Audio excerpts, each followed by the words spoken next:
Speaking to the UDP, I mean, they claim that anybody who criticizes the government, even if they have nothing to do with politics, are branded opposition and most likely UDP. I get the same sense. Everything I threw at you that smells of a criticism, you seem to point at UDP. And I mean, is this how politics in the Gambia is played?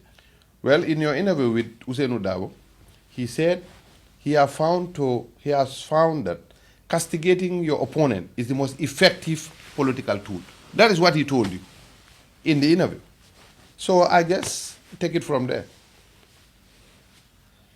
I mean, that's what he said. So if that is his template, I guess we'll play by his book. But nonetheless, I'm not mentioning UDP because it's personal or something. It's because they are the most vile group of politicians in this country. And even when they gave them the opportunity to prove themselves to be gentle, to be peaceful, look at Brikama Area Council. Look at how disorganized Yankuba Dabo has turned the West Coast to be. Look at how dysfunctional Yankuba and the Brikama Area Council is. They are so focused on petty politics, petty fights, focused on creating that dissatisfaction in the population, hoping for an uprising which never will be coming, and not focus on the work. Look at the issue of refuse in these municipalities. Look at KMC. Just parking up a few flowers around your office. Look, they talked about building roads. Which road has they built up to today? They're busy blaming the NRA. Probably because the NRA is throwing hurdles in their way. The NRA cannot throw hurdles because of their budget. It's unrealistic. They said $300 million. The cost of building a road is about 25 to 30 million per kilometer. So if Talib and his group announced to the KMC that they have a budget of 300 million to build roads in KMC, it's fallacy. In reality, that is 10 kilometers, if any. I mean, 10 kilometers within KMC. So he knows it is false. He is not intending to build any road. But he, as a politician, is good to make this announcement and look for a scapegoat. And his scapegoat now seems to be blaming NRA. But in reality, he knows that $300 million can only build at best, 10 kilometers of road.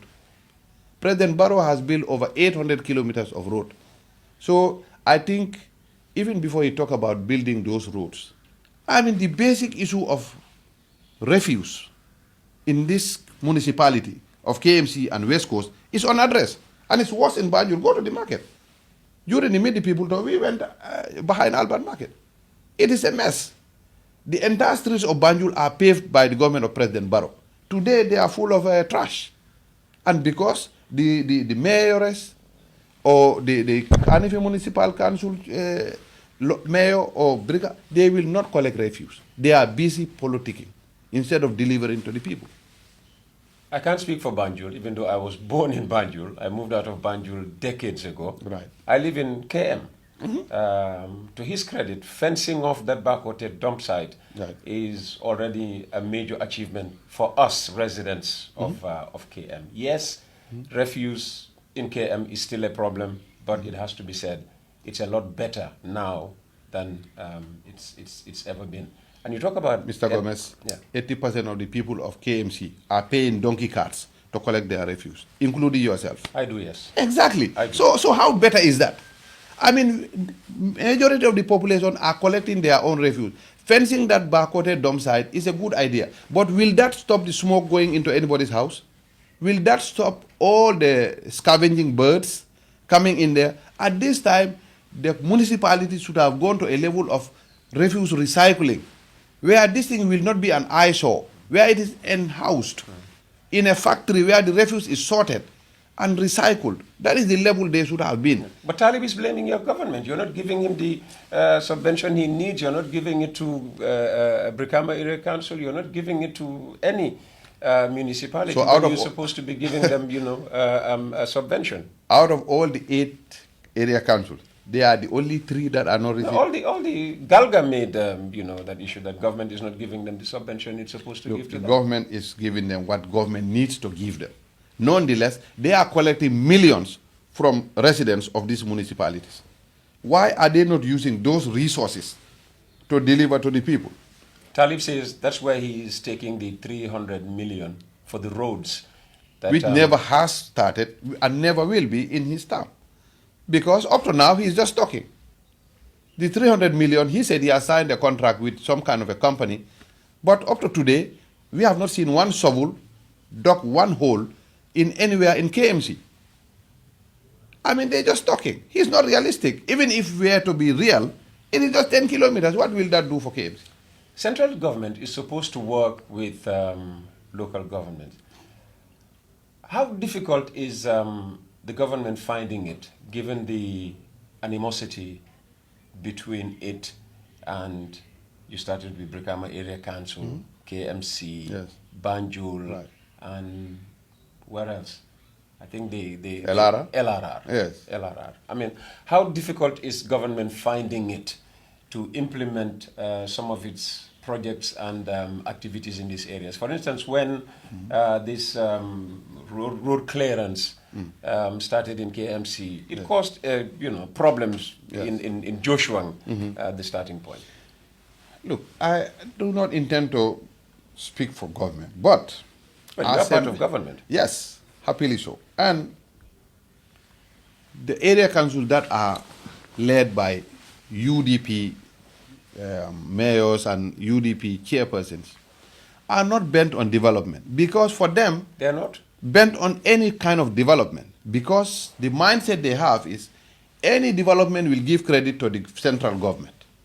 If they collect refuse, the people are going to be happy. If they are happy, they are going to associate it, yes, with them, but it's going to be associated with the government. If they ensure the drainage is happening very well, there are no floods, it is credit to the government. But they are not bent on development. They are bent on petty politics. I mean, we have all seen the worst is West Coast anyway, Yankuba Dabo. He is the worst in terms of engaging in petty fights. And with who? Well, with anybody he can have. With anybody he can have a fight with. I mean, his intention is to be as chaotic as possible. That's why he was part and led the 3 years Jotna, to create as much chaos as possible. They're just looking for a scenario where the environment will be ungovernable, just as dictated by their leader, Usainu Dabo, who said he will make the country ungovernable. This is all part of their grand style, their package.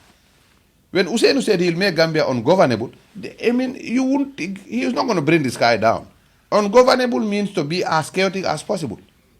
And that grand package includes the lifestyle of Yankuba Dabo, making West Coast chaotic, underdeveloped, and it's the same thing in West Coast. Yes, Talib may sound gentle. He is not confrontational now, but of course he was. We all remembered we had to get paramilitaries go into KMC. I mean, these people are... Why did you need paramilitaries to get into KMC? I mean, look, I don't have to go into that, but we all know when they denied the legitimately appointed CEO from our office, they denied Senator Martin from entering the place. And her appointment came from the ministry, from the council. That's the local government council. Appointment of CEO does not come from the mayor or the municipality. It comes from the local government council, commission. So they denied legitimate personnel entering our office. So the government must ensure every citizen is protected. And that was the reason. So whether it's Talib or it's Yankuba Dabo, they are bent on making Gambia or these municipalities as chaotic as possible, as a mean of distracting the population from their core function. Their core function of collecting the trash. Their core functions of, they know their roles. I assume they know their role. But they intend on being as dysfunctional and as chaotic as possible so that people are focused on that. And blaming the borough administration for everything. And now even announcing projects that in reality, they are unrealistic. They never intend to implement them. Let him implement 1 kilometer if he cannot do the 10 kilometers. At least a kilometer. But nothing has been done. It's just about talks. If he invites you to the groundbreaking for, the commencement of road construction will you attend just to... Yes. In fact, I want to attend so that, I will be happy for every development in every part of the country. So if he truly is going to implement road construction in KMC, I'll be happy to attend. But it will never happen. I'm telling you this. Because he announced 300 million. What can 300 million do in road construction? I mean, very little. And besides, if you fail in doing the basic, that 80% of the residents of KMC are paying donkey carts to collect their trash. If you cannot handle that, you tell me now you'll handle millions of dollars a project. Talking about municipal bosses, talking about, issues that are they are grandiose. Yeah.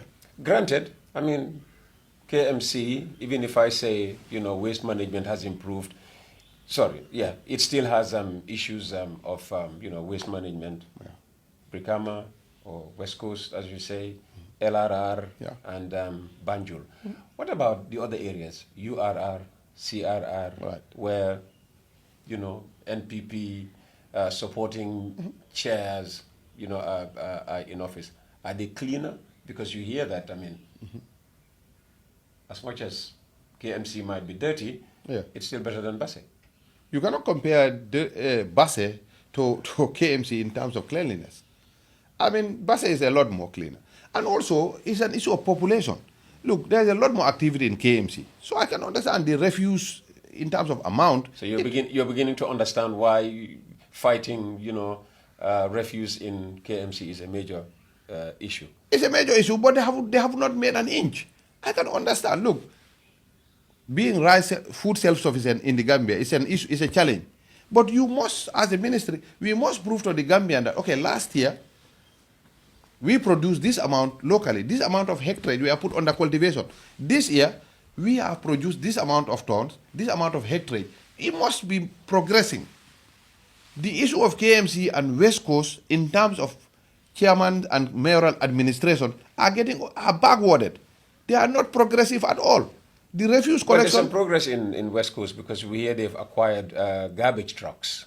Oh my goodness. Anyway, this is when was he elected? This was in 22? Yes. When was he elected? Yes, 2022. 22. Yes. Now we are coming to 2025. So he's going to get garbage. He's going to be out by 2026. So it's like it took him 3.5 years to acquire garbage trucks. Come on. Even the garbage trucks in KMC, how much, in terms of percentage, how much have they improved in terms of trash collection? I am paying a donkey card. You are paying a donkey card. Majority of the people are doing so. And there's nothing in terms of digitalization, in terms of, sorting these things, in terms of recycling. It's just grabbing it, dumping it, and burning it, being environmentally criminal. Go to West Coast. They are dumping it next to people's houses. We all had those complaints. They're not even environmentally conscious of what actions they are doing. So, look, I think the populations of West Coast and KM have seriously regretted voting in a UDP-led council. These councils are as bad as a UDP government would have been. So this is a microcosm of what Gambia can expect if UDP were to be in government. The Gambian people, I make it very clear, what you see in Yankuba Dabo and West Coast is exactly what you will see in Usainu Dabo and a government. Chaos, confrontation, indiscipline. This is exactly what you would see in a UDP government. So thank God, God has given us a film of what a UDP government would look like. And we have all seen it. And that is why the majority of the Gambian people have rejected a UDP as a party and Usainu Dabo as a party leader. And for sure, next election, Yankuba Dabo and Tali will be rejected because the population needs development in a peaceful environment. And they cannot offer either of that. And who's the NPP going into that election with in 2026? His Excellency President Adama Barrow is our undisputed candidate for NPP for 2026. And in fact, we are the only party who happily can announce our party leader and our candidate. I have challenged UDP at the Brikama meeting to even announce who is going to be their candidate. They cannot even announce a candidate as of now. You should have asked Usainu Dabo if he was going to be the candidate. He cannot tell you a clear yes. They select their candidates at a Congress. Well, we all select candidates at Congress. They are going to have Congress next week, and still, well, we'll see what happens. We'll find out, after the Congress has taken place. So, how do you see all this third term debate?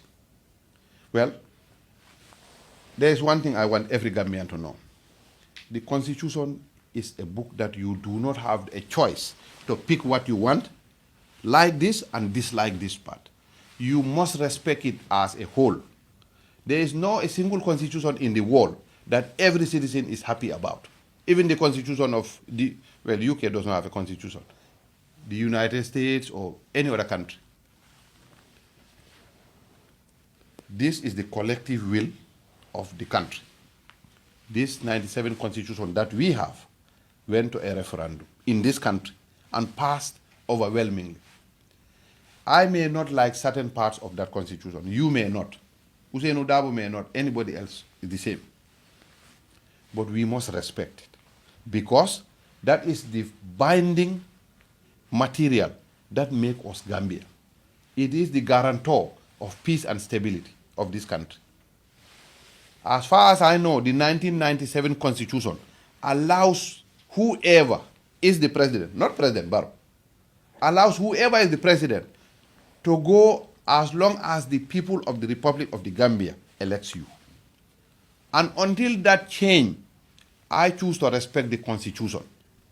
And so doing, His Excellency President Barrow has the right to go in for a third term, or even more than that, if he chooses to, and is the one chosen by his political party.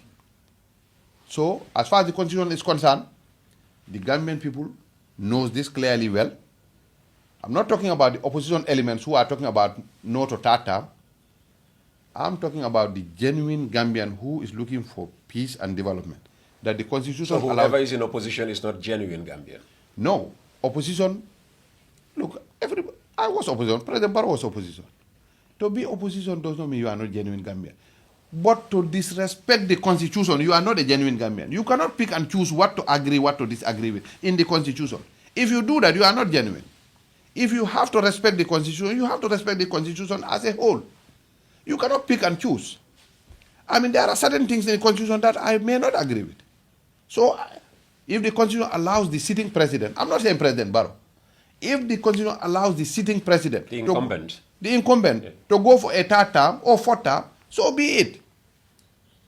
If we choose to change the Constitution, whatever is inculcated or encapsulated or encompassed in that Constitution is what I will respect.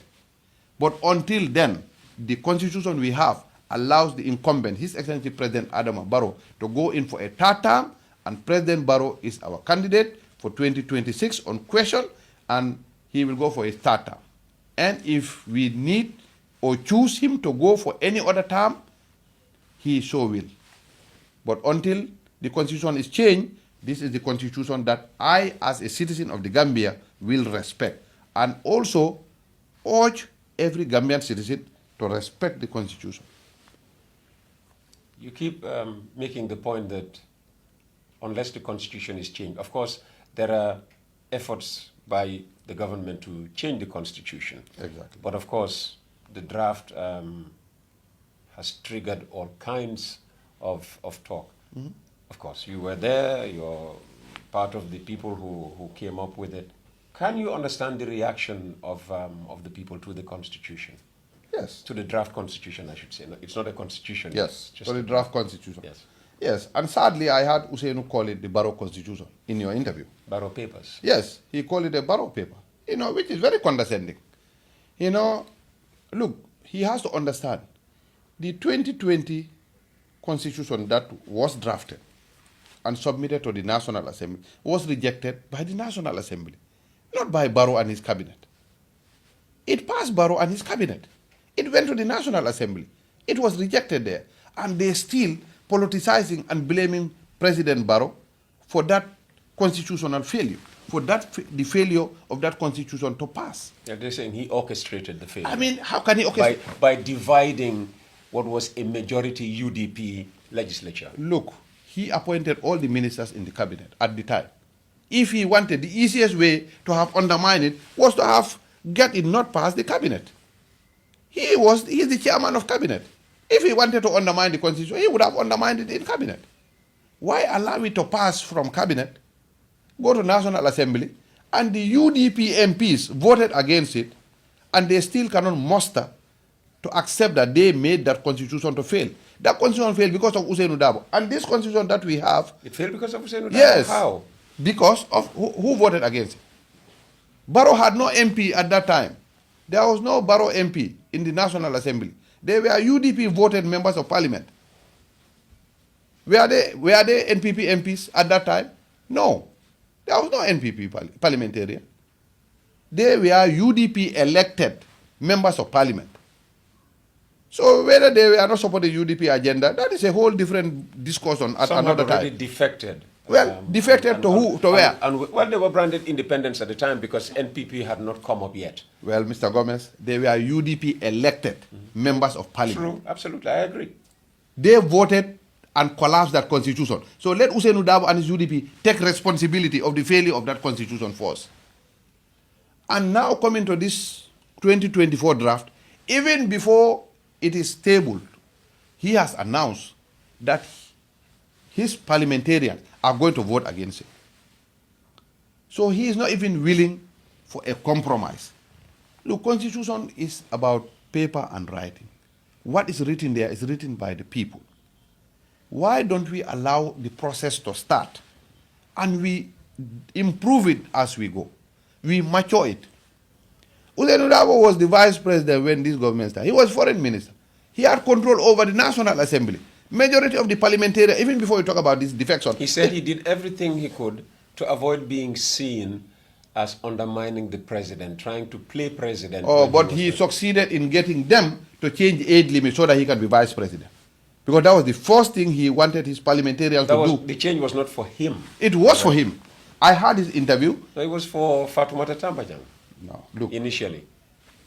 Look, Fatoumata Tambajang is not over age. The bottom line is, he couldn't have been vice president. So... Neither could Fatoumata. They put Fatoumata as vice president. But for him to be vice president, he was over age. They had to change that. He admitted it in exactly. The interview. So at that time, he could have been able to change most of these laws that he's criticizing today. He had the opportunity. He's the party leader of UDP, had majority in parliament. So you don't believe him, apparently, when he said that he tried to avoid being seen to be undermining the powers of the president by trying to do certain things. Look, he can say that to people who are not in this country or who are not following politics. We all know how he undermined the authority of His Excellency President Adam Barrow. How did he do it? I mean, that is a discussion for another day. But one thing for sure, he has always wanted to be president, and he shall remain wanting to be president forever. So that has never changed, even when he was a vice president or a minister. And of course, it was obvious to every Gambian, you know, how even after the presidential election, President Barrow was elected on a coalition ticket as an independent candidate. When they went into parliamentary election, the arrangement was these parliamentarians should have been on independent ticket, just like the president, so that everything would have been transition. But he was the one who insisted that these people are going to be party-based, knowing that the president was not party-based. The president was independent. But he wanted to get parliamentarians under the ticket of UDP that he can control the National Assembly and control authority. So for him to say he never acted in any way to undermine the authorities of the president, he can say that to people who are not politically inclined or who have not been paying attention. We have been paying attention. And we know he has tried to undermine the authority of the president, and he is up to today trying to undermine the authority of the president by sitting a former vice president saying that we will make this country ungovernable. That is treasonous in many places. On this issue of constitution and compromise, just as you were saying, he should compromise by allowing this to go. He said, well, compromise should have begun with the government going back to the 2020 draft. That would have been the basis of a compromise rather than come up with the 2022. Don't you think that will be a serious disrespect to the institution of National Assembly? Look, I cannot present this document to you. You reject it as an institution. And then I bring it back to you. What am I trying to tell you? Am I shoving it in your throat? You see, if he thinks that way, President Barrow is somebody who believes in democracy and separation of powers and empowering of the institutions. The National Assembly rejected the constitution that was drafted in 2020.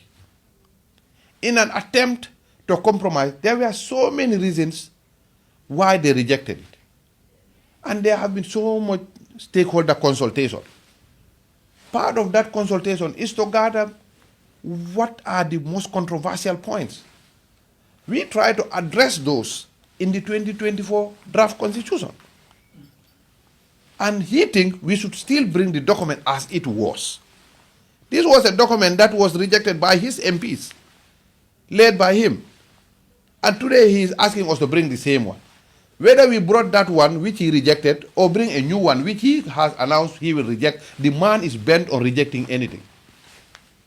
So I don't think it matters what we brought, he is bent on rejecting whatever was brought. And I think it's premeditated with him.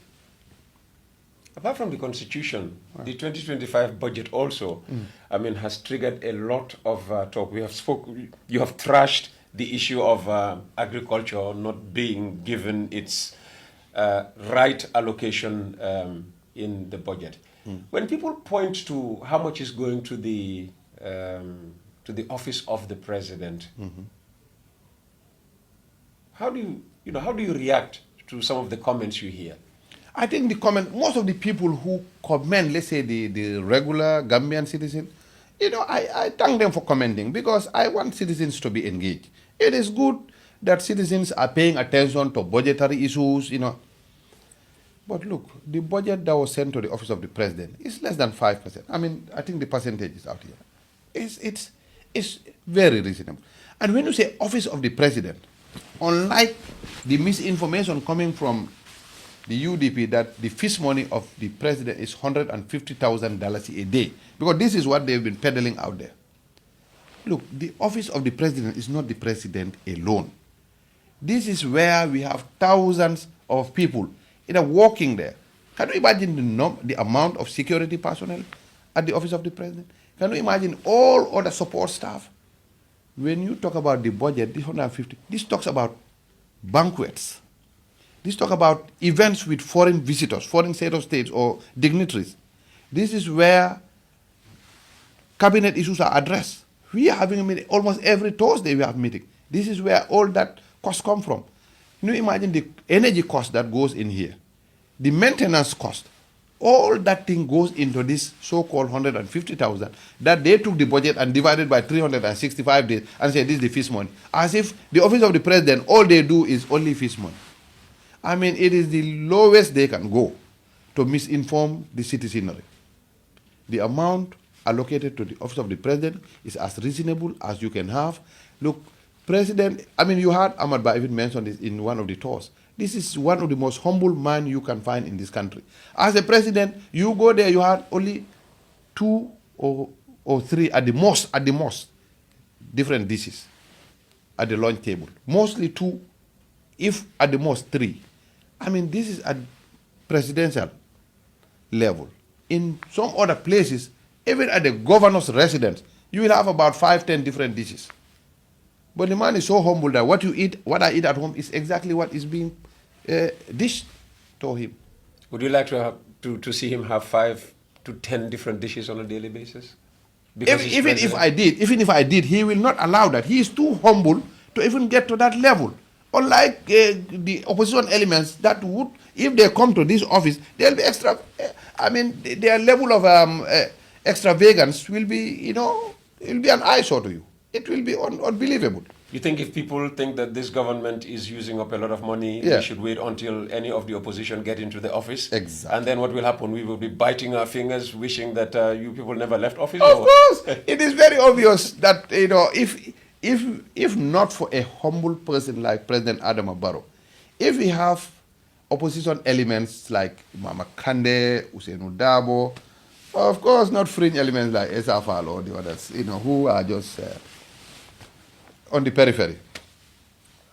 These opposition leaders sees himself as the next president. Well, he is delusional, so it's understandable. It's okay for him to say those things. It's acceptable. The guy had less than 1% of the votes.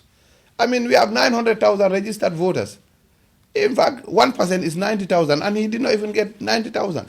He only got 1% of the people who even voted. So, he lost even Kersering where he lives. I live in Kersering. He lost even the police station where I live. There's not a single police station in the entire 1,881 polling stations in the Gambia. He did not even win one polling station. And he thinks he can be president.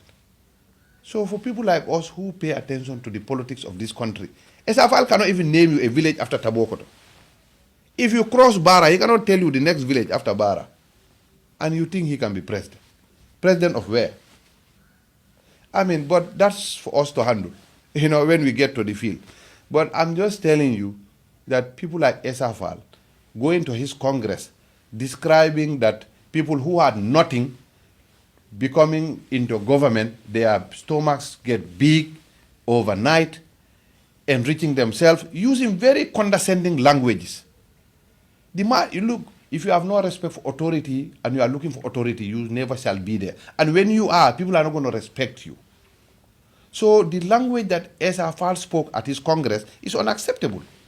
As a lawyer, it's borderline rude. As a lawyer, you'd think that he would know what language to use. Maybe he's sure of what he's saying. Well, the language is not illegal, but it's immoral. It's one thing to speak something that is legal, but it's another thing to speak language that is immoral. Slavery was not illegal, but slavery was immoral. Right? So it's one thing to be illegal or immoral. His language was legal, but it's immoral for him to speak like that to authority. As we begin to round off this conversation, we've already done 90 minutes. How do you see the opposition in this country? Of course, we know how, what you think of UDP. Right. I've heard SFL in there. I've heard GFA in there. What about the others? There was. I heard Mama Kande say no to Tata. I mean, why will he say no to Tata? Look, if they are sure of their strength, and the people are going to vote for them. Yeah. Again, let me just say, just as you say, slavery was not illegal, but it was immoral. Yes. In present day politics, yes, third term is not illegal, yes, but it's not just taken to be good practice. Oh, good practice, say who? Germany does not have a term limit. Are we more advanced than Germany? No, UK does not have term limit. UK, yeah, that's where I'm coming. UK does not have term limit. Are we more advanced than UK? So when you say best practice, from where? I mean, even the constitution you're working on will limit it to 2 terms. So let's just say that's the acceptable modern way of governance. But let's move on with your views on the other part, on the opposition generally. No, I think the opposition in the Gambia is not genuine, because what we expect from the opposition is inform the citizenry clearly, give them correct information, inform them of what you think is not going well, but inform them of what's going well. But if they choose not to inform them of what is going well, do not misinform them. And we don't expect opposition leaders to disrespect the constitution. For any opposition leader to say no to third term, you are rebellious. You are going against the constitution. If you are an opposition leader, you say no to third term, that means, okay, I don't respect this part of the constitution. What else do you respect in the constitution? If every Gambian has the option to choose what to pick and choose in the constitution, will we be a society? We are not going to be a society. We are governed by a set of rules, and those set of rules are called constitution. So the fact that the opposition itself should have come and say, look, yes, I may not want Barrow to be a candidate for third term. However, the constitution allows it. What I will tell you as voters, vote for me. If I become the president, I will work to ensure that it is embedded in the constitution that nobody goes beyond 2 terms. Then that is genuine. But to go and tell the population that no to third term, you are inciting some kind of a riot or something against third term, it's not genuine. And so I will not find them genuine. To his credit, President Barrow, he launched the national dialogue. But having spoken to the opposition and talking to you now, you ask yourself, has it worked? The national dialogue, the spirit of, building bridges across political divides. It seems to have been an exercise in futility. Look, I don't think it's an exercise in futility. The purpose of the dialogue was to create a platform, not only for politicians. Look, that platform includes religious leaders. We have different religions in this country. It includes farmer organizations. It includes issues between farmers and herders. So it encompasses a lot of flashpoints. Flashpoints are not only UDP, NPP, GDC, A, B, and C. There are so many potential flashpoints when you are governing a society. And we think this dialogue has addressed a lot of those flashpoints. The political divide exists because we have an opposition that is extreme. Extreme? Yes, extreme. I mean, if an opposition, you announced in Gunjur that local government election, had they lost, they will announce their own results.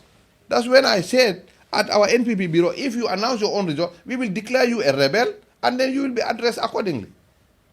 How can you, a statesperson, say we are going to announce our own results, undermining the credibility of the IEC? Undermining credibility of IEC is tantamount to creating civil unrest. So these are statements that we found extreme. For a statesman to say we'll make this country ungovernable, for a statesman to say this constitution we will vote against it, for a statesman to say no to third term, it's extreme. Exactly. And perhaps finally, as number 2 in the National People's Party, when you read a report like the one just issued by Afrobarometer, that almost 8 out of 10 Gambians say the country is not being run properly. I mean, it's not being steered in the right direction. Right. How does that make you feel? Because you happen to be part of that government as well. Yes. Actually, I think the Minister of Information already responded to this question. I will just echo what he said, that we 100% disagree with the survey. We think, and of course convinced, that the survey is biased, that it must have been conducted around opposition elements in populations that are most likely to be opposition. I can go today and get 10,000 people in a survey who will answer and get me 90% that the country is being steered in the right direction. But I can also go to areas where I can conduct a survey of 10,000 people and get 80% of them to say the country is being steered in the wrong direction. I don't know how they got their samples for the survey. I don't know what locations they did that. But I live and breathe in this country. We've just concluded a tour of the entire nation. We speak to every passing segment of the society. And for them to have 80% of the population think that the country is being steered in the wrong direction is entirely false. You just completed the Meet the People tour accompanying the president. So from a political point of view, but also from a policy point of view, you were central to the whole thing. Yeah. He's got a lot of he's taken a lot of stick from the opposition. About the cost of the Meet the People tour and what happens on the Meet the People tour. The question of what are companies doing on Meet the People tour? So it's gone from being an opportunity, a platform to meet farmers, understand what their needs and problems are, to a political rally paid for by the Gambian taxpayer. That's the allegation. How do you respond to these Very allegations? baseless allegation. In fact, I had Usainu Dawu, during your interview with him, did not say he wouldn't conduct a Meet the People tour, because you asked him if he were to be president, which never shall be, but if it were to be, will he not do a Meet the People tour? He said it is going to be called Listen to the People tour. I mean, that is just shocking. But coming down to your question, the Meet the People tour is really Meet the People tour. And when we leave from Banjul, we cross at the meeting. The speakers includes the community, the youth leaders of the community, not NPP youth president of the area. It's the chiefs that speak, the alcalos, the imams pray for us, the women leaders. I mean, these are selected not by NPP. We have nothing to do with that. They are selected by the governor's office in conjunction with a committee that has been set up on the Meet the People Talk. And talking about YI companies, as far as I'm concerned, it is the government officials that went with His Excellency the President, the ministers, permanent secretaries in some cases, or director generals, and we went to listen to the farmers and to a cross-section of Gambians that come to the rally. You know, the budget that people talk about, this year I think it was 30 million. The benefit of Meet the People Talk seriously outweighs the 30 million that people are talking about. I mean, what can 30 million do in real terms when we talk about government? This Meet the People Talk has given us the opportunity to hear from the farmers, from fishermen, from laborers, from every section of the Gambian society, what their issues are. What are they happy about in terms of governance? What is working for them and what is not working for them? And in fact, the president, according to the constitution, should go around minimum once. This means he can go 2, 3, or 4 times.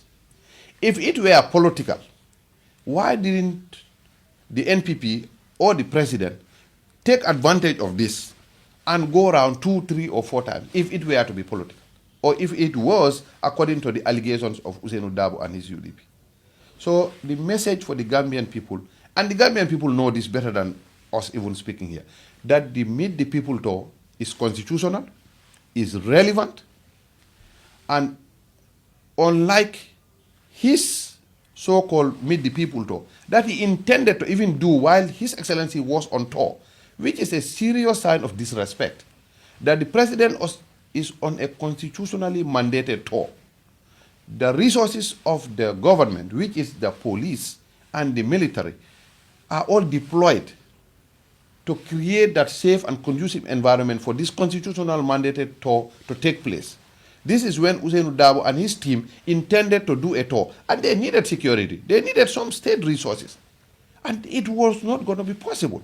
But the fact that he even intended to do it around the same time, putting himself at the level of a president, which is grandiosity, it just tells a lot about the party and the man. But even when he was in government, he denied ever acting in a way and manner that would undermine the presidency. So why would he want to equate himself with the president, years after he was, out of government? I had that interview. He can say that to those that are in the diaspora, but not to people in the Gambia. When he was on tour, he stopped around inspecting bridges built by President Barrow. He stopped around inspecting the Chamoy Bridge. What does he gotta do with inspecting a bridge at Chamoy? Well, to see whether it was done right. Is he an engineer? What capacity does he have to go and inspect Chamoy Bridge, whether it was done right? He cannot determine whether a bridge is done right or wrong. He has to trust that we have a Ministry of Works and Infrastructure with competent engineers that were tasked with supervising the building of those bridges. And the best he can do is to drive over that bridge and thank His Excellency President Barrow and his government for building that infrastructure, and not to go and put himself a par, or even standing at the Basse Bridge inspecting the rice fields, the flooded area, giving it a level of presidential or giving the wrong impression that he was going to be able to do anything about it. And he cannot do anything about it. It's just to waste the time of the people he was going with and waste the time of the people that were invited to come and meet them. But at the end of the day, it is the government of His Excellency President Barrow that can solve the problem of the people. And the Gambian population knows that. Usainu Dabo was a vice president here. He was a foreign minister here. I mean, let him show for what has he done for the people. Instead of going around and just castigating the government over and over and over. He cannot mention one single good thing. Even those roads that he drove on, he said he was the one who got them from China. And he described other roads in the combos as unleveled, that the Battle Harding Highway is poorly done, is not leveled. We have all traveled to other countries. We know roads that are well done and not well done. So I think the man is bent on just negativity.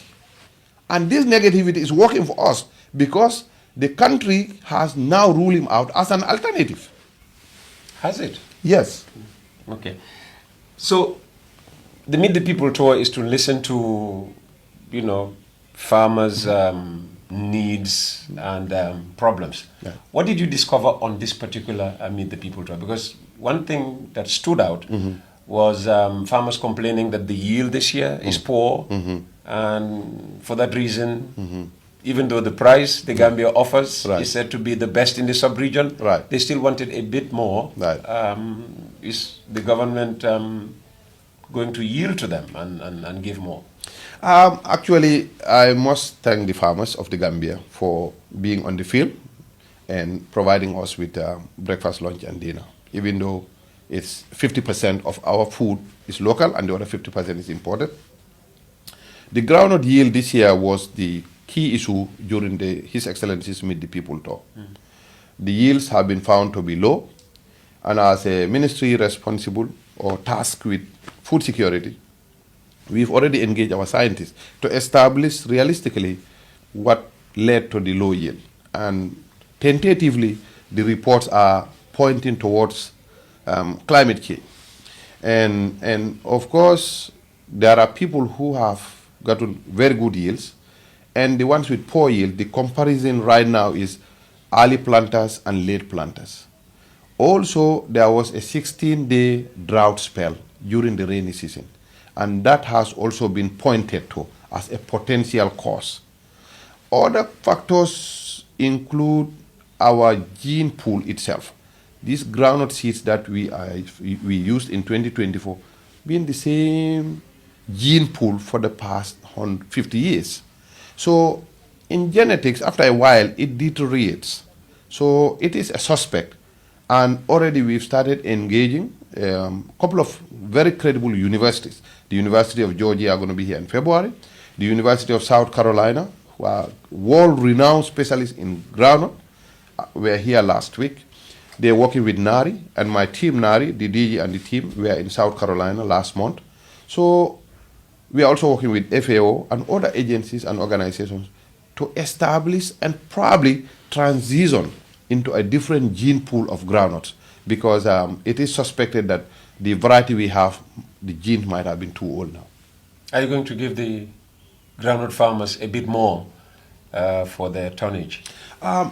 Look, I think the government has gone above and beyond, because not only are the yields not high enough, but the quality of the nuts themselves are very low. Despite the low quality of the nuts, the groundnuts, the government has still offered a price better than any price around the sub-region. And this is on top. Look, every kilo that we buy from the farmer at $38 per kilo, government is going to sell this to the international market at a maximum of about $20 per kilo. Oh, wow. So government is subsidizing $18 per kilo, which is $18,000 for every ton that we buy from the farmers. Not only are we offering them the best price, but government is highly subsidizing. Last year, we spent $1.5 billion to buy groundnut from every possible farmer in this country who presented their nuts at the designated secos within the designated period of the season. And it costed the government $1.5 billion. Nearly half of that is subsidy. So I think our price is still the best in the sub-region, despite all the challenges. And you're not even going to add one butut on top of the $38 per kilo or 38,000. For now, I think we are sticking with the 38,000. And the farmers, this morning we just had a meeting with the Gambia Farmers Union, the NECOFAG, which is the umbrella body of the farmer organizations. And there is no complaint about price. They are happy because they understand all the factors surrounding the pricing structure itself.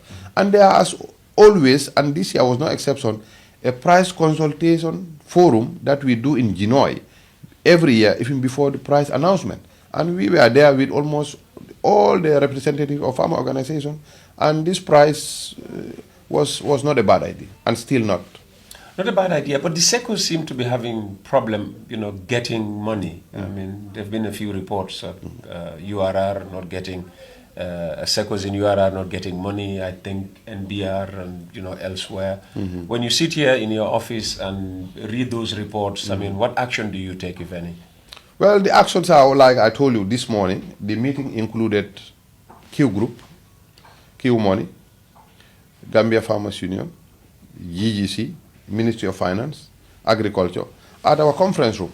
And that's what generated this meeting is reports coming from the corners, from all across the country, about farmers having difficulties accessing their money. So I wanted to know firsthand from the farmer representatives what are the problems. Then I can now hear from GGC and their financial partners, which is Q Group, on what is being done and what needs to be done. Apparently, this year we are using Q money to pay farmers. Senegal is using 100% orange money. And last year, this government lost $46 million because we were using liquid cash.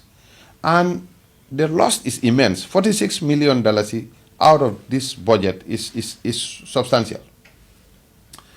And it was difficult to pinpoint. Is it the cooperative presidents, some of whom are really quite aged now, 70s and 80s? Is it their clerks? Is it the GGC staff? Is it the Q Group Ajib Bank clerks? So it is a very complex thing to supervise if you are dealing with liquid cash. This year, we had a meeting, stakeholder meeting, including all the 95 cooperative SECOs in the country, the SECO presidents, their apex bodies, that we are going to introduce Q money. And not because we preferred Q money, all other platforms were invited. And the most responsive was Q money. Because questions will be raised after this interview that, okay, why Q money? Do we have special I have had I had an audio even associating this to some other elements like why Q money. It was because this was open and they became the most responsive and GGC chose them after a process. And what happens is all the SECOs, instead of depositing liquid cash, when you bring your groundnuts, they are weighed and you are credited with an amount and the fees are waived. No farmer pays withdrawal fees. If your groundnuts are $10,000, we have signed an MOU with other financial institutions, Easy Pay, Reliance, the commercial banks. You can go to any of these institutions. You don't have to go to Q Group payout. Of course, you can go to any Q Group payout. But if you choose to go to any other financial institution, you still go ahead and get your $10,000. The charges are paid for by the GGC and the ministry. So I think it's a matter of sensitization. This is new, it's digital. Most of our farmers are not very literate. And change is a challenge. And it takes a while for people to adopt it. And that is why you hear there are a lot of noise around. We've asked our technicians to increase the sensitization. And also, one of the problems that was identified was the limited number of Q money agents. And also the limited amount of money that is available with that agent itself. Q Group and Q Money are aware of these challenges. We just concluded a meeting. And I think they are on the field and it will improve over the weekend. And Monday we have scheduled another meeting with the Q Group CEO himself will be having a meeting with me. All this is geared towards solving the problem. And also, His Excellency President Adam Barrow is aware of the audios and all the noise that is out there. And he has specifically instructed us to do whatever it takes to solve the problem of the farmers, make sure they access their money and access it in the easiest way and time possible. So we are working towards that. If groundnut is not possible, if the price you buy at locally is only worth half the value on the international stage, why do we keep, encouraging our farmers to grow groundnuts? Why can't they transition to some other crops? Exactly. That's a very, very good question. But Peter, every Gambian grew up seeing groundnut. Groundnut is beyond a cash crop. Groundnut is everything Gambia. It's a national emblem, if you like. Exactly. So that's a challenge. However, as a ministry, that's why during the tour, you saw us doing matching grant. We disbursed millions. In fact, during the tour alone, we disbursed about $124 million from one of the agricultural projects, Giraffe, funded by the World Bank and the government of the Gambia. No beneficiary was there that is a groundnut producer. 100%. Because the beneficiaries are cashew, poultry, and the like. Because we want people to transition. And that transition is going to take time. Look, a kilo of cashew is a lot more expensive than a kilo of groundnut. And the cashew tree is going to be there for the next 50, 60 years. It is a lot less labor intensive. However, groundnut has been our cultural, finance, economic crop. It's been everything Gambia. So it's a process, it's a transitional phase that we are talking with the farmers. And the young ones, the young farmers, are into vegetable production, they are into cashew, they are into onion, they are into poultry, because it's more high value, it's a lot more money, but it's going to take a while to transition. But we are fully aware of this statement, and we are catching up to it. And of course, the issue of agriculture being the backbone of the Gambian economy, yet that is not reflected in the budget, also came up, and not just from politicians, Yes. even economists, look at the budget and say, well, we are not being serious as we are meant to be. If we say, we are all about agriculture and agrarian economy, look at what goes to the president's office, compare it with what's been given To agriculture. to agriculture. Yes. Look, I think I've had this, but I'm really thankful for the opportunity that you have given to put... Well, we want to be enlightened. Exactly. Because, let's say in 2025, the Ministry of Agriculture is allocated 890 million, which is about 2.39 or thereabout, little less than 3% of the budget. Okay. The Ministry of Agriculture currently implementing about 9 projects that are funded by either World Bank, African Development Bank, ISDB, and a couple of other donor partners, IFAD. The Roots project is funded by IFAD. It's about 80 million, for 5 years period. The Giraffe project initially was 40 million with an additional financing of 68 million. So if you put together all that portfolio of all the 8-9 projects under my ministry, you're talking about $300 or so million. No international donor is going to take money and fund the office of the president. World Bank or IFAD is not going to go ahead and fund, other agencies, let's say the public service or trade or somewhere. But these international agencies, knowing that agriculture is the backbone of the country, they are investing millions together with the budget of the government of the Gambia. So the working theory here is, if we have the potential as agriculture, we have the potential to attract millions of dollars from donor partners, then the meager resource that the government have, the small envelope, why don't we invest a bigger chunk of that in other areas that are less likely to be funded by international agencies? I mean, no government agency has $300 million in their budget. But the Ministry of Agriculture, yes, we have $800 million. But in terms of dollar value, we have a lot more millions in dollar value in our projects to support the work of the Ministry of Agriculture. And so that issue of the percentage that the government GLF is about 3% or less for agriculture and about 7% in other sectors. If you look at it from the surface of things, that is what it will look like to you. But if you are an insider, you will understand that if you have $10 and you are more likely to be subsidized by a brother overseas with $50, you might as well allow your other brothers to take $7, $8. You'll be okay with your $2 or $1, knowing that the big brother will subsidize you with $50.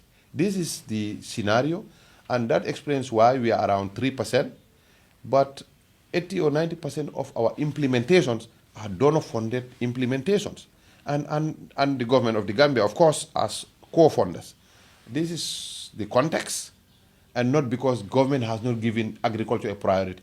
The biggest priority of His Excellency President Adama Barrow is agriculture, electricity, and roads. So there is enough money in agriculture? There shall never be enough money, but there is money to work with to implement the current goals of the ministry. Of course, these projects, their funding is controlled. Also, a little bit more complicated. If today we want to buy 100 tractors, it would have been easy if it was in the GLF, that is from the Ministry of Finance. Right to Ministry of Finance, we want to launch a tender and buy 100 tractors. It's a lot more easier than if we want to buy tractors using monies from a project. If it was not in the project design, it won't be there. As much as you want to buy the tractors, you will not get the tractors. Whatever was not designed when the project was being designed will not be, you can't not go ahead and do that. So yes, but yeah, there is money to implement as much as we desire. And our donor partners understand that. They're working with us. And I think what we have, it's a developing country. It's a tax-based economy. And we are dealing with it as a government. We look at things holistically, not by sectors. You speak of tractors. I think there's a commitment to bring X number of tractors in 2025. How many? 180. 180. Yes. To do what? Because we've just said that, the groundnut yield is dwindling year in, year out. And then your government gets criticized for virtually killing rice production in this country. Everybody talks about being to Jahali Pachar and just having their hearts broken. The GFA leader, the UDP leader, and others. Yes. And I remember as a young reporter in Radio Gambia, Jahali Pachar, was in the news all the time. Can you do me a favor? Can you send a reporter to Jahali Pachar? So that you don't listen to people like Usainu Dabo or people like Bakari Dabo, who are spent bullets. They've outlived their value, like Bakari Dabo. He was vice president. He was minister of finance. He was ambassador to Belgium. What can he show us? What has he done for the Gambian people? All he said was during his time, Jahali Pachar was what? Producing a lot of rice. Now it's... Can he tell us the tonnage? It's as good as... Look. The records are there to speak for themselves. If you go to Jahali Pachar today, we are doing both rainy season and dry season production. Jahali Pachar, the gates are being fixed currently by the Roots project. In fact, the entire area was plowed by the government at no cost to farmers or at a highly subsidized rate. They're giving fertilizer, they're giving seeds at no cost. The amount of investment that the government of President Barrow has done in Jahali Pachar is unprecedented and has never been done by any government. What I can assure you is the records are there to show. In fact, the amount of rice that is being produced locally in the Gambia for the past 5 years, year on, year out, from 22, 23, 24, and going into 25, it has just been increasing. In fact, from 2023 to 2024, we increased by 12%. And Jahali Pachar is no exception. And when you say these tractors for what? Look, we are seriously investing in rice production and also in maize production. And these are both upland and in lowland. And that is why the need for tractors in this country is in thousands of tractors. Of course, government can be bringing in segment. That's why in 2025, the intention is to bring in 180 tractors. This is going to boost our productivity in multiple folds because we know the challenge when the rain starts. We know the pressure that we go through for pressures on demand for tractor services. We only have 50 tractors currently under the government fleet, and that is not even enough for one region. 50 tractors is not even enough for North Bank alone, not to talk about CRR North and South. So there's immense need for tractors, and we recognize that. And the results for rice production and maize production, the records are available under the Department of Planning, and I think they speak for themselves. And is there any way of identifying what region is best for what crop and encouraging farmers in the region to concentrate, on producing that crop rather than somebody, in an area where groundnuts don't do well, trying to grow groundnuts? Good. We have a project under the Ministry of Agriculture. It's called the Soil Fertility Mapping. It is a $1 million project funded by the Islamic Development Bank. It is being implemented by the ministry under the CPCU, that is the Central Project Coordinating Unit. The project is a 3-year project. What it is doing currently is to map the entire country, all the regions, and per crop. At the end of these studies, it is going to the data is going to be open source. You can access it anywhere in the world, where you should be able to know in a village like Bondali what is going to grow best there. Is that where you come from? Yes, exactly. I'm from Bondali. And what this study will establish with 3D mapping, verified, geolocated, what crop will do best in a village in Foni or a village near Wasu or somewhere in Tumana. And these studies will establish the fertility, and in fact, it will now save us from blindly applying, NPK, which is nitrogen, potassium, and all that. It will specifically be able to tell you, okay, this area, the soil is deficient in magnesium or is deficient only in potassium, so it's nutrient specific, so that the farmer can just laser focus on this nutrient for that area. So the study is ongoing. It's under the soil fertility mapping project. Mm-hmm. One criticism I heard also was that whereas in the Gambia you gave subsidized fertilizer to farmers, in Senegal they gave fertilizer free to farmers. Who said they gave fertilizer free to farmers? Matter of fact, when the rainy season started, you had our announcement, our press release, urging the Inspector General of Police to arrest anybody who is found with fertilizer going across the borders. If fertilizers were being given for free in Senegal, who else will smuggle fertilizer from the Gambia across the border to take it to Senegal? This is just ridiculous. The cost of fertilizer in Senegal was announced a week before our announcement. So that just tells you that for anybody, for opposition elements to go around and say, us subsidizing fertilizer in the Gambia, countries like Senegal or some West African countries, we are giving fertilizer for free, is outright unsubstantiated. It's just untrue. Fertilizer was cheaper in this country than most countries in the sub-region. And also is more accessible. That explains why fertilizer was being smuggled from this country into our neighboring countries. So yes, we had the best and the most affordable, because you cannot go more than 10 kilometers anywhere in the Gambia without having had a fertilizer sales agent. So, and apart from the highly subsidized 27,000 metric tons that the government brought in, the government of the Gambia and the agricultural projects had as components farmer support, where over 10,000 bags of fertilizer have been given to farmers that have been found to be vulnerable and farmers that we are cultivating crops that we have priority, let's say rice. So rice growers in the entire Jahali Patar, which is the 2,400 hectares, 900 hectares of that were supported by the Roots project. Roots paid 80% of the cost of the fertilizer. The farmer only paid 20%. And was the same with the plowing services. They even gave them herbicide with the gears and everything. The rest of the hectare, the farmers had highly discounted fertilizer from other projects. The P2RS project gave fertilizer at no cost. It wasn't even subsidized. It was free.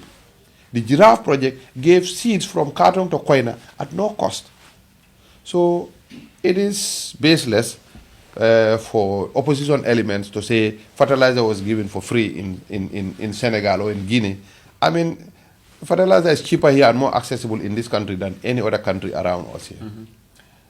These are not politicians. Economists also look at, our river and say government is not fully harnessing its potential to ensure all-year agriculture. This is season for this, crop. Yes. And then, you really harness the potential of the river to make sure that crop, is grown and gives a good yield. Are you doing anything with the river? Yes, we are. Actually, if you collect any of the newspapers today, there is a tender there for land development. And this is under the Roots project. And there's also one under the regional rights value. Under the regional rights value, what we intend to do is to develop 981 hectares of land that are going to be fully irrigated. And these pumps are going to be solar pumps, and the pump houses are going to be next to the River Gambia in all these sites that I talk about. In Jahali Pachar, it will be about 421 hectares in Jahali Pachar alone. But then we will be doing other places like Diabugu, Batapa, many other settlements in URR and CRR. So just to let you know that we may have about 15 to 20 pump houses built right next to the River Gambia with solar-powered pump stations that will be at no cost to the farmers, because now if they are solar-powered, that means they can be irrigating their fields from dawn to dusk without having worrying about the cost of maintenance, like cost of fueling and all those. So this is in the works, and this is not something that I'm telling you we plan in 2026. It's already in the newspapers as evidence. The tender is out, and I think the tender is going to close by January 25th or so, and we intend to have this contract signed in early February, and I think we will have this thing delivered in 2025. So yes, we are doing something, and currently Jahali Pajar is a tidal irrigation, I mean with gates, with dikes, so we are taking advantage. And if you go to Sapo, we just developed a 30-hectare field, 15 hectares brand new by Bajam Construction, and these are irrigated with canals getting their water from the River Gambia, and the other 15 hectares is rehabilitated. This will be highly productive. They should be able to produce 2 to 3 times a year. And these are things that I'm telling you that any of the opposition element or media houses can go to Sapo today and see this thing and show it to the Gambian people. And I think I'll urge you and other media houses to help us in that. Give us the millions to be able to travel around. I'll talk to Information Minister to give you the millions.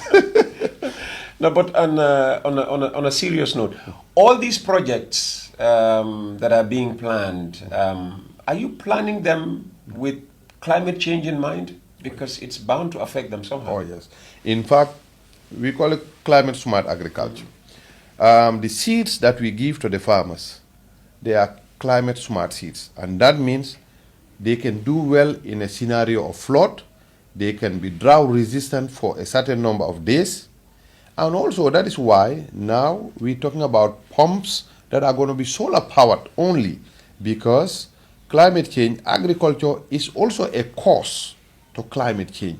And that is why climate smart agriculture is our new thing. And when we say solar power irrigation, because if you are not in control of the elements, that is when rain comes and when rain does not come, it means you cannot control your production and productivity. But if these fields, like we plan to start in 2025, they are all irrigated, that means we pump in the water when water is needed by the farmers, and also they're going to be done in such a way that the water, you drain the water out back to the river once the water is not needed. Because when you come to time for harvest, you need a very solid ground for the harvesters to go in. So working on the solar power irrigation, making sure these perimeters are fully irrigated, both rainy season and dry season, making sure the seeds are climate smart. They are high yield, of course, high yield varieties, but also they can tolerate flood, but also they are drought resistant to some degree.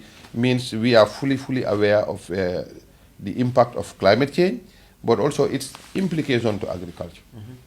Hearing you speak about agriculture the way you do, and hearing what people, used to say about you just when you were appointed. Right. He's a nurse at best. I mean, what is he going to do in the Ministry of Agriculture? Right. You must be a fast learner. You see, I think what people don't understand is your level of commitment determines your delivery. We've had, from independence to now, over 70% of the ministers of agriculture are not agricultural personnel. So yes, I was singled out because I'm a politician. If I was not a politician at all, it wouldn't be loud. But because I'm a politician, I say it raw to Usain Udabo and his team, so it will be convenient for me to be the drum. It's a cabinet of 20-something people. List of the ministries and try to match them. I have a degree in medicine. Agriculture is about life. Half of agriculture is about Department of Livestock Services. Things relate. And our commitment to the president and to this country is unmatched. So for us, whether it's fast learning or not fast learning, we are determined to deliver. And if you are determined to deliver, you must find a path. You must find a way. And I have found that way. So I wasn't distracted with the noise that, okay, he is not from agriculture. And that's fine. But there have been ministers here who have not been from agriculture. And nobody talks about them. But because they are not politicians, nobody cares. And other ministers who are not politicians, nobody would care.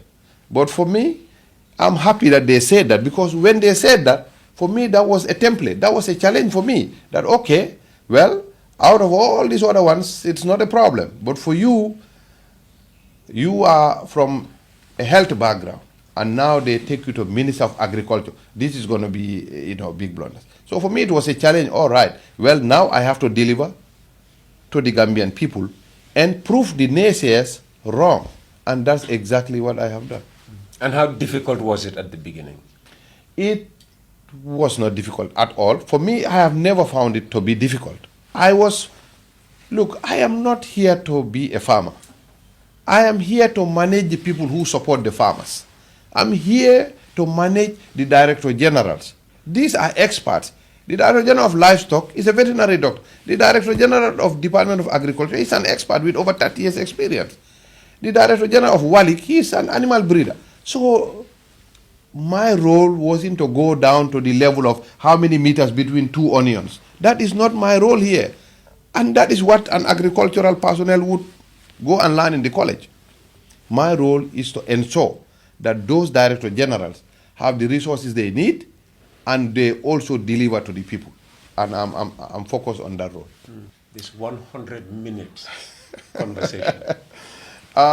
It's first is to thank you very much, Peter. This is the first time we meet face to face. And I want to thank His Excellency the President and the entire government for creating the conducive environment for interviews like this and lot others to occur. And thank your followers, but also thank our colleagues at the NPP, that is the party, that is the ruling party. And again, thank the Gambia farmers for their productivity and steadfastness in our drive towards food self-sufficiency. But my advice to the entire population is, we may be divided politically. I'm NPP, you can be any other party. But we have one major thing in common, that is the Republic of the Gambia. And there's only one thing that can make us lose the Gambia, and that's violence. So we must be peaceful. Peaceful in speech and peaceful in action. People in authority must speak peace and act peacefully. And my advice to people in authority is, let us speak peace and let us act peacefully. We may be divided politically, which is normal and encouraged. But let us view Gambia as the only asset that we have in common, and the asset that we must all jointly protect.